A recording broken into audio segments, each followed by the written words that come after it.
Bonjour et bienvenue à tous. Dans un échange passionnant et prometteur, le capitaine Ibrahim Traoré, président de la transition au Burkina Faso, s'est réuni avec les représentants engagés des marchés et des yards du pays. Cette réunion franche et directe a été le lieu de réaffirmation d'un soutien indéfectible à la transition, mais aussi de l'expression de besoins essentiels adressés au chef de l'État. L'Union nationale des associations des commerçants, par la voix déterminée de son secrétaire général, Issaka Rouamba, a formulé une demande urgente auprès du président de la transition.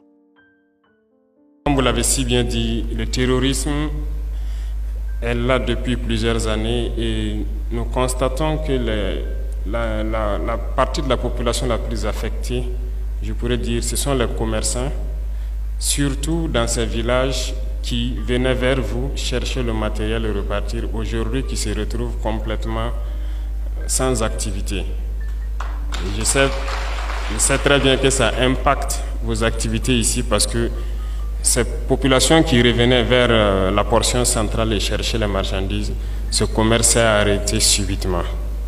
Et je pense que c'est notre devoir de tout mettre en œuvre pour que cela puisse se reprendre. Je tenais donc à vous rencontrer pour saluer d'abord votre résilience. Parce que dans ces conditions, le mot résilience a tout son sens. Vous avez su vous adapter, vous tenez bon, et aussi vous dire merci pour le soutien que vous nous apportez, qui nous réconforte dans donc, notre choix de lutte. Vous remerciez également pour tout ce que vous apportez donc, à l'économie de ce pays. Comme il l'a dit, 40% du PIB, une grande partie donc, de la population se retrouve à être commerçants, en tout cas dans nos marchés et arts à travers le pays.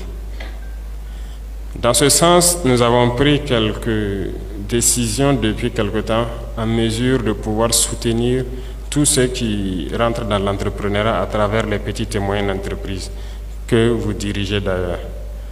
Et dernièrement, nous avons eu une rencontre donc avec le secteur bancaire pour pouvoir faciliter et comme vous l'avez dit, alléger aussi les taux et pouvoir permettre comment est-ce que ceux qui veulent initier donc le commerce ou toute autre activité commerciale puissent avoir des prêts de façon souple et aussi à un taux assez acceptable. Nous leur avons donné en tout cas un délai pour nous faire une proposition et l'État aussi prendra engagement pour les trouver les formes de garantie qu'il pourrait demander en mesure de pouvoir permettre à tous les jeunes qui veulent se lancer de pouvoir avoir des prêts et que l'État puisse garantir ces prêts-là. On mettra tout en œuvre pour qu'avant la fin de ce mois, Inch'Allah, on puisse commencer la construction de la première usine issue de l'APEC.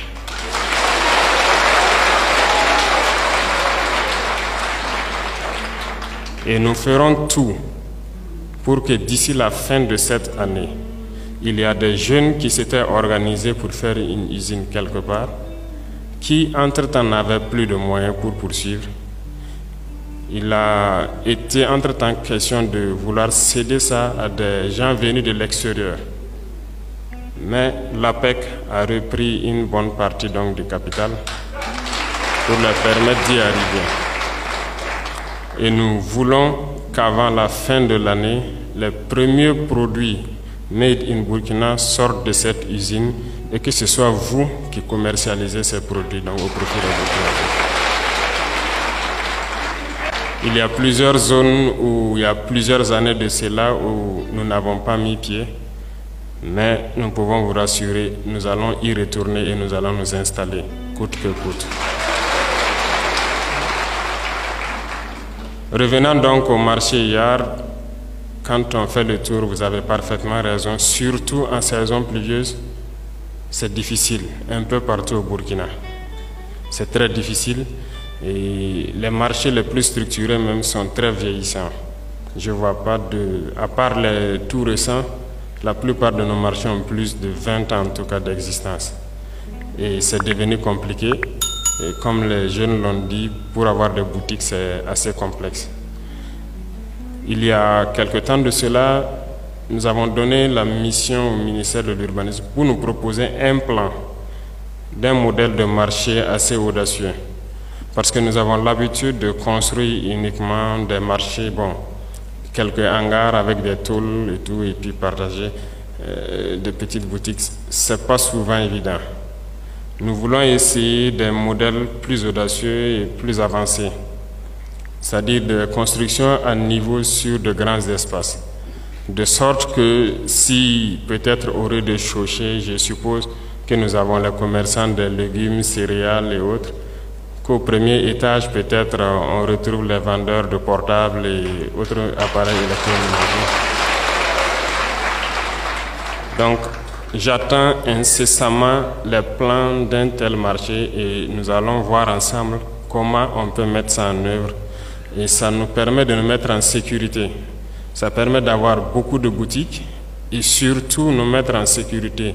Sécurité au sens propre du terme contre les cambriolages et tout.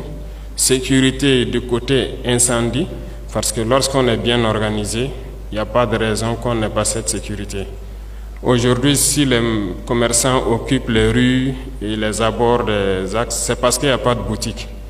Et j'en ai discuté avec le PDS à un moment donné, où il s'agissait de dégager donc les rues, mais on a décidé de temporiser en attendant d'avoir une solution de rechange, avant maintenant de voir peut-être ceux qui ne veulent pas vraiment rejoindre ces marchés-là. Donc on est sur cette lancée de pouvoir construire ce type de marché un peu partout au Burkina et de permettre à beaucoup de commerçants de se loger et d'avoir vraiment un cadre agréable. Parce que le matin, lorsque vous vous réveillez pour aller au marché, si nous arrivons à mettre ça en place, vous n'avez pas aussi à envier celui qui part dans son bureau.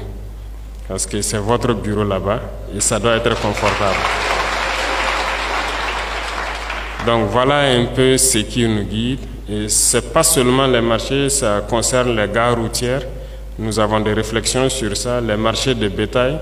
Nous avons beaucoup de réflexions sur tous ces sujets et j'attends les différents plans qui seront proposés. Et ensemble, je pense que nous trouverons des solutions. Si nous n'avons pas de bailleurs de fonds, vous tous, chacun à sa place, est un bailleur de fonds éventuel. Et je pense que c'est possible. Ils sollicitent un accompagnement pour la création d'une société de microfinance au profit de leurs membres, avec des conditions de remboursement réalistes, une formation professionnelle renforcée et la modernisation des infrastructures marchandes. Les représentants de divers marchés et régions ont ensuite partagé leurs convictions profondes quant à la mission de reconquête du territoire national par le président de la transition. Ils ont également soulevé les défis majeurs auxquels leur secteur est confronté, notamment les entraves douanières, l'insécurité dans certaines zones de commerce et les problèmes d'hygiène dans de nombreux marchés. Le chef de l'État, tout en reconnaissant que l'insécurité affecte négativement les activités des commerçants, a salué leur résilience exceptionnelle et a exprimé sa gratitude pour leur soutien indéfectible. Nous vous remercions également pour la contribution significative que vous apportez à l'économie de notre pays, a souligné le capitaine Traoré. Il a également mis en avant les initiatives lancées sous son leadership pour améliorer la qualité de vie de la population. Après avoir pris connaissance du mémorandum contenant les demandes des commerçants, le chef de l'État les a rassurés que le gouvernement de la transition a déjà entrepris des projets visant à améliorer leurs conditions, notamment par le biais du ministère des Infrastructures. Il a promis d'examiner attentivement leurs préoccupations en vue de trouver des solutions durables. Le chef de l'État a appelé les commerçants à s'impliquer dans l'actionnariat populaire, via l'Agence pour la promotion de l'entrepreneuriat communautaire, une opportunité visant à encourager la participation active des Burkinabés dans les projets majeurs du pays, façonnant ainsi ensemble un avenir prometteur pour tous.